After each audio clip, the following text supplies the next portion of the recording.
हरिओम प्रिय दर्शकों, यदि आपकी मेष राशि या मेष लग्न है तो इस वीडियो को बहुत ध्यान से देखिएगा, समझिएगा। ये वीडियो में हम जानेंगे कि जुलाई का महीना आपके लिए कैसा रहने वाला है। जुलाई के महीने में जो ग्रहों के परिवर्तन होंगे वो कौन कौन से हैं, कौन कौन से योग बनेंगे, क्या प्रभाव हमें मिलेगा, अच्छा बुरा क्या मिलेगा, क्या हमें उपाय करने हैं, सभी कुछ हम विस्तार से जानेंगे। तो वीडियो को बहुत ध्यान से देखिएगा क्योंकि इसमें हम नवग्रहों की चर्चा करेंगे, इसलिए आपको ध्यान से देखना चाहिए। क्योंकि जब आप अलग अलग ग्रहों की चर्चाएं सुनते हैं तो कई बार कन्फ्यूजन होता है, क्योंकि कोई ग्रह उसी समय अच्छा फल दे रहा होता है तो कोई ग्रह उसी समय बुरा फल दे रहा होता है। तो आइए सबसे पहले हम ग्रह स्थितियों को जान लेते हैं। उससे पहले भी मैं बता दूं कि यदि आप दैनिक राशिफल, रोज का राशिफल देखना चाहते हैं तो उसके लिए हमने एक अलग से चैनल बना दिया है जिसकी लिंक आपको डिस्क्रिप्शन में मिल जाएगी, तो आप जुड़ सकते हैं। यदि आप फेसबुक में देख रहे हैं तो आप यूट्यूब में सर्च कर सकते हैं चिंतामणि ज्योतिष आज का राशिफल, तो आपको ये चैनल मिल जाएगा और आप दैनिक राशिफल देख सकेंगे।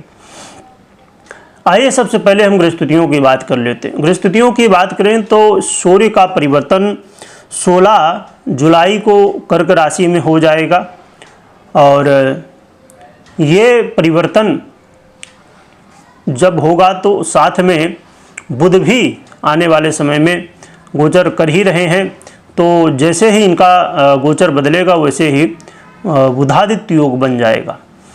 और चंद्रमा की बात करें तो इनका परिवर्तन होता रहता है। मंगल की बात करें तो मंगल का परिवर्तन महीने के अंतिम समय में, लगभग अंतिम सप्ताह में होगा। 28 जुलाई को कन्या राशि में प्रवेश कर जाएंगे। बुध की बात करें तो बुध इस समय कर्क में ही गोचर कर रहे हैं, परंतु 18 जुलाई को ये वक्री भी होंगे और वो अस्त भी हो जाएंगे कर्क में ही। देवगुरु बृहस्पति मिथुन राशि में वर्तमान में गोचर कर रहे हैं, परंतु 7 जुलाई को ये उदय हो जाएंगे और ये बहुत अच्छी बात है कि देवगुरु बृहस्पति उदय हो जाएंगे, क्योंकि गुरु का बल बड़ा महत्वपूर्ण होता है। शुक्र की बात करें तो इनका परिवर्तन 26 जुलाई को होगा, जो कि मिथुन राशि में होने जा रहा है। अभी ये वृषभ में गोचर कर रहे हैं, परंतु 26 जुलाई को ये अपना परिवर्तन कर लेंगे। शनिदेव की बात करें तो शनिदेव 13 जुलाई को ये वक्र अवस्था को प्राप्त हो जाएंगे, वक्री हो जाएंगे। 13 जुलाई से लेके 28 नवंबर तक ये वक्र अवस्था को प्राप्त रहेंगे। राहु की बात करें तो राहु इस समय कुंभ राशि में गोचर कर रहे हैं और केतु सिंह राशि में गोचर कर रहे हैं, परंतु केतु 20 जुलाई को पूर्वा फाल्गुनी नक्षत्र में प्रवेश कर जाएंगे। तो ये जो परिवर्तन हुए हैं इनसे कुछ योग संयोग भी बनने वाले, जैसे कि पहला बुधादित्य योग बनेगा, दूसरा गुरु और शुक्र की युति होगी ये 26 तारीख से, तो इससे गुरु घंटाल योग का निर्माण भी हो जाएगा। और मंगल जैसे ही 28 तारीख को आ जाएंगे कन्या में, वैसे ही शनि देव के साथ समसप्तक योग बन जाएगा, जो कि 28 जुलाई से लेके 13 सितंबर तक रहेगा। तो ये क्या प्रभाव हमें इन सब योग संयोगों का मिलेगा, इन स्थितियों का मिलेगा इस जुलाई के महीने में, इसे हम जानते हैं। प्रिय दर्शकों, बड़ा महत्वपूर्ण हुआ करता है कि जीवन में जब आप कोई भी स्थितियों को प्राप्त करते हैं और उन्हें यदि नवग्रहों के द्वारा समझते हैं तो आपको बड़ी आसानी हो जाती है आगे क्या कैसा होने वाला है और उसके अनुसार प्लानिंग करने में। इसीलिए मासिक राशिफल जब आप देखते हैं तो पूरे महीने में क्या कैसा होगा ये चीज़ें समझ में आती हैं मोटे रूप से। बाकी जब आप अलग अलग ग्रहों के परिवर्तन सुनते हैं तो उसमें और भी विस्तार में हम समझते हैं, जानते हैं। तो स्वास्थ्य के दृष्टिकोण से देखा जाए तो जुलाई का महीना आपके लिए मिला जुला कहा जाएगा। बहुत समस्याएं नहीं हैं, परंतु थोड़ा ध्यान भी रखने की आवश्यकता है। ऐसा नहीं कि पूरी तरह से आप बिल्कुल स्वास्थ्य का ध्यान न रखें। हमेशा स्वास्थ्य का ध्यान रखना चाहिए इस समय भी, क्योंकि आपके मंगल वर्तमान में लगभग ये महीना पूरा ही हो जाए, क्योंकि 28 तारीख को अपना परिवर्तन करेंगे। तो 28 तक केतु के साथ है, जो कि अंगारक योग बना हुआ है। एक अच्छी बात यह है कि हैं तो पंचम भाव में, तो ये अच्छी बात है, परंतु केतु के साथ होने की वजह से अंगारक योग बना है, जिससे कई बार थोड़ी समस्याएं बन जाती हैं। और केतु का जब प्रभाव किसी भी रोग बाधाओं में देखने को मिलता है, तो वहाँ पर कोई चीज़ें समझ में नहीं आती। यानी कि जैसे किसी कोई तकलीफ़ हो रही है, तो बस तकलीफ़ हो रही है, क्या हो रही है, कौन सी बीमारी है, वो चीज़ें समझ में नहीं आया करती हैं। इसीलिए बहुत ज़रूरी होता है कि हम स्वास्थ्य का थोड़ा ध्यान रखें, जिससे कोई तकलीफ़ ही ना होने पाए।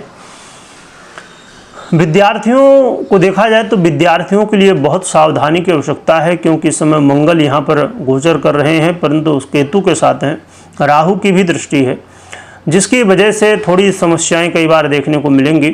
कई बार समस्याएं जल्दबाजी की देखने को मिलेंगी, जल्दबाजी में आप गलतियां करेंगे। तो विद्यार्थियों को थोड़ा सा सतर्क रहने की आवश्यकता है। और जो कि बुधादित्य योग बना हुआ है सुख भाव में, ये अच्छी बात है, परंतु मंगल का यहाँ गोचर करना श्रेष्ठ है। केतु और राहु की दृष्टि, जो केतु का यहाँ गोचर करना राहु की दृष्टि है, ये समस्याएं कहीं न कहीं उत्पन्न कर रही है।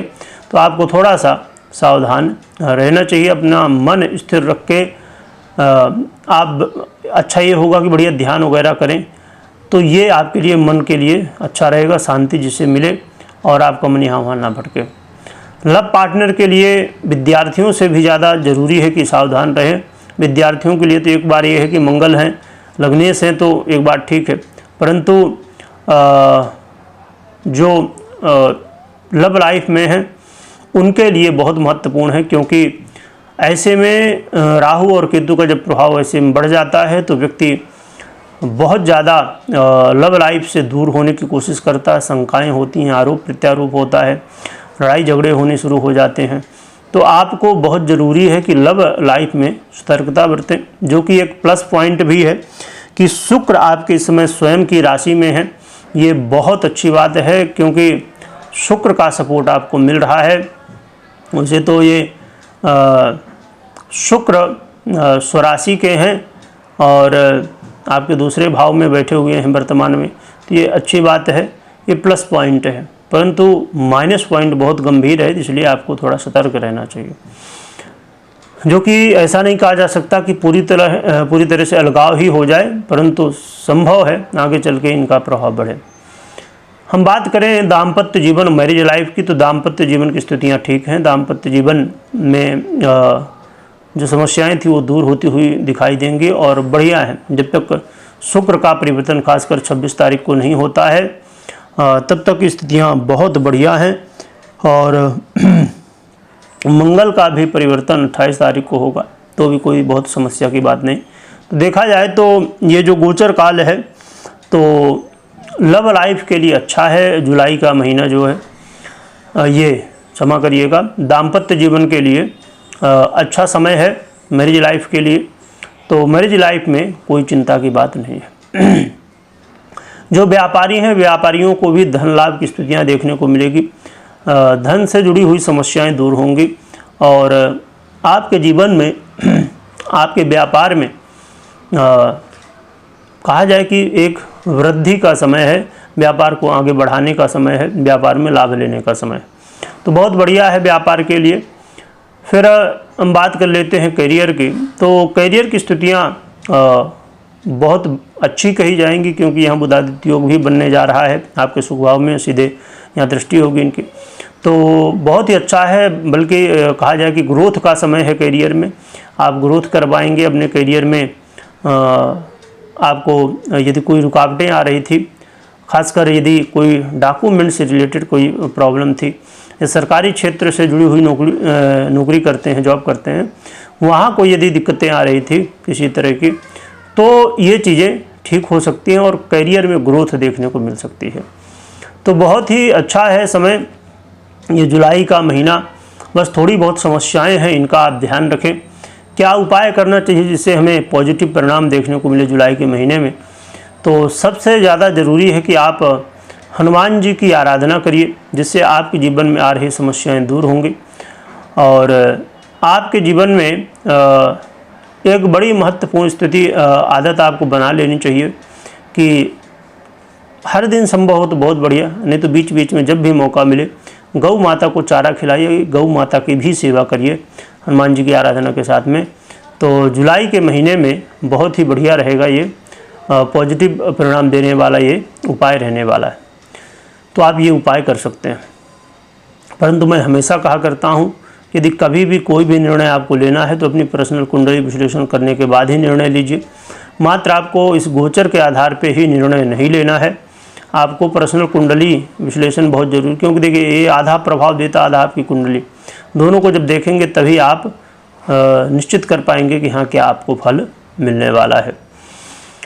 वीडियो देखने के लिए बहुत बहुत धन्यवाद।